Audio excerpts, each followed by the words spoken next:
podcast. Ms. Figueroa, thank you for being with us.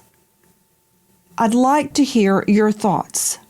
Yeah. Well, that's what the family is saying. They don't believe he died by accident. That's the point. That's the reason why Nolan Wells' mom is saying, I don't believe this. I don't believe he died by accident before we had the audio. The audio simply confirms that there are additional questions that needs to be asked. It wasn't just one thing they said in the audio. They said Nolan repeatedly in the audio. They said check his chest in the audio. They said, is he dead in the audio? And also notice this, Nancy.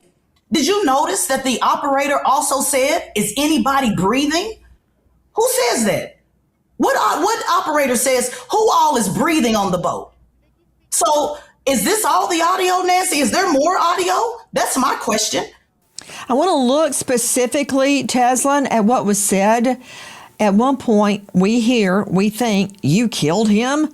He's already dead. He's already dead? Is he dead? Yeah. Nolan, OMG, wake up.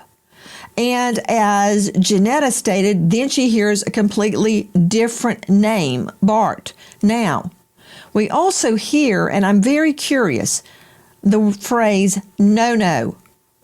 Teslin Figueroa, was that a nickname of Nolan Wells? I cannot confirm if that's a nickname of his or not. But what I do know is we heard Nolan. What I do know is we heard check his chest. What I do know is that we said, is he dead? What we do know is we heard screams. There's folks out there suggesting that perhaps they were talking to a seagull or perhaps talking to some random bird that was flying around that's called No. There were folks out there that suggested, well, maybe they were talking about the boat. Come on, we got to knock this off, Nancy. We heard what we heard. And so if we were to put this before a jury.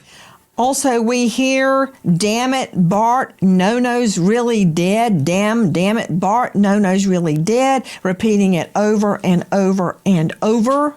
According to reports, his nickname, one of them, is No. Back to Teslin Figueroa. What is Nolan's mother's theory about what happened in light of these tapes? Before we even had the tapes, her theory is, I told my son, I've raised my son just like I've raised my 19-year-old the same way, Nancy, like I'm sure you raise your children. Come back with the people you went with. Her theory has always been that he is a fantastic swimmer, that he is an athlete. Her theory has always been that he did not drown. Her theory has always been that there's something wrong with this picture. Her theory has always been that the fact that, he left his phone and left his keys. Her theory has also always been that he did not just go off with some random stranger and say, guys, don't worry about it. Just leave me on an island. Her theory is the same thing before this audio. This audio only confirms what this mother already knew.